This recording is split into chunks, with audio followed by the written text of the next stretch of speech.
I invite Dr. Aziz Hafiz from Humanity First to deliver his intervention. Sir, you have the floor. Thank you very much.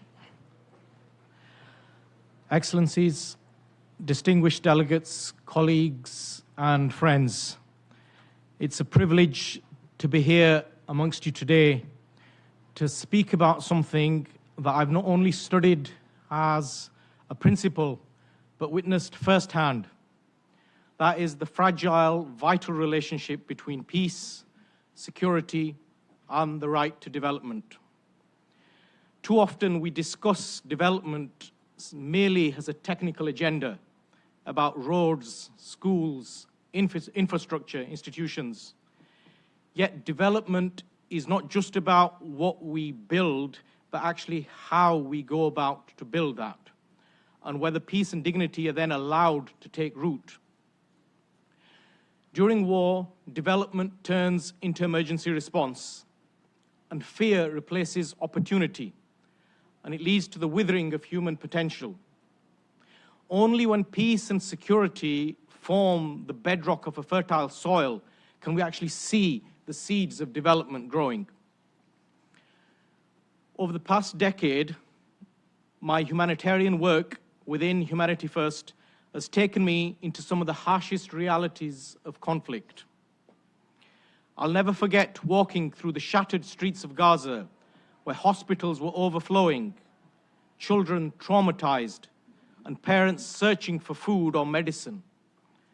What struck me was not only the suffering, but the actual defiance in their despair. Amid the rubble, local doctors kept going, volunteers improvised operating rooms, families shared what little they had. Even with bombs falling all around, people found ways to care for one another. And that is the humanitarian spirit, that stubborn belief that compassion still matters. In Syria, during the dark days of displacement, I met families who had made long journeys crossing borders on foot, carrying nothing but the clothes on their back. I met a young boy in a refugee camp telling me that one day he wanted to become a doctor. And why? Because he could help his nation and help his country. That simple dream has stayed with me ever since. It reminds me that peace begins not in lofty conference halls, but actually in the hearts of those who refused to surrender humanity. And today, hearing directly from Dr. Sheila, I also feel very proud as a young volunteer in Humanity First. I remember serving in Bosnia-Herzegovina during the war as a young medical student volunteer, and now proudly to hear her representation makes you really have faith that peace and security can actually take hold when the right systems and efforts are put in place. I also remember walking through the streets of Mosul after ISIS was pushed back, walking through, seeing communities trying to rebuild their schools, their clinics, the devastation immense, but yet the determination in people's hearts, unbelievable. Kofi Annan once said that there is no peace without development, and no development without peace. Every visit to a conflict zone has confirmed this global truth for me. When stability and opportunity disappear, extremism, poverty, and displacement follow. But when people can rebuild their livelihoods, when education, healthcare, and justice are secured, communities actually defend that peace themselves because they have something worth protecting, as we have just heard. Humanity First works on this principle of resilience. After every crisis, our immediate task is relief, food, water, medical aid. But our longer-term mission is recovery and rehabilitation to restore livelihoods. In Africa, this means clinics in the Gambia, clean water in Ghana, and vocational training in Uganda. In Asia and the Middle East, it means classrooms, maternal health, and reconstructing lives where war once raged. And in South America, it means quality health care for the most needy. These are the building blocks for peace and security. But peace cannot just be the burden of humanitarian organizations alone.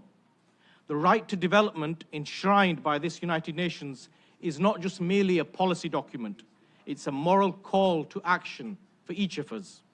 It compels us to shape global systems in trade, finance, climate, and education.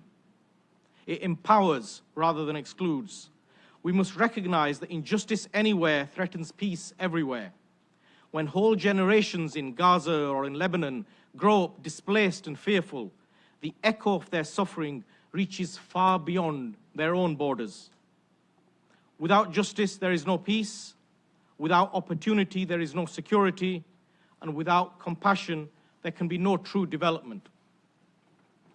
As chairman of Humanity First UK, I'm proud that our volunteers, most of them who come from the very communities that they serve, work with quiet courage and remarkable faith in humanity. Across more than 60 countries, they serve with dedication and passion. In these troubled times, we expand our WASH, education, health, shelter, and resilience programs across Africa, the Middle East, South America, and Southeast Asia.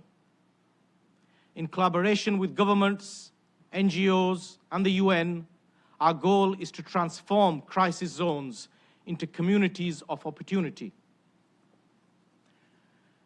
And in these troubled times, let me share the words of two great global advocates for peace. Firstly, His Holiness Mirza Masroor Ahmad, the head of the worldwide Ahmadiyya Muslim community, who's been warning us for decades about the flames of war. He states, "We should realize and recognize the critical need of the hour. We must accept that peace can only be built upon the solid foundations of honesty, integrity, and justice. These are the keys to peace. Until there is honesty and justice, no solution will ever prove beneficial." And more recently, His Holiness Pope Leo XIV states, "The principle established after the Second World War, which prohibited nations from using force to violate the borders of others, has been completely undermined. Instead, peace is sought through weapons as a condition for asserting one's own dominion. This gravely threatens the rule of law, which is the foundation of all peaceful civil coexistence." Friends, I began by saying that development cannot exist without peace. Let me end by saying that peace cannot exist without each of us putting humanity first. So let us renew that promise. Let us insist that peace and development walk hand in hand, that compassion guide policy, and that the right to live with dignity belongs to us all, regardless of our faith, color, and background. Let us work as one to create absolute justice and peace.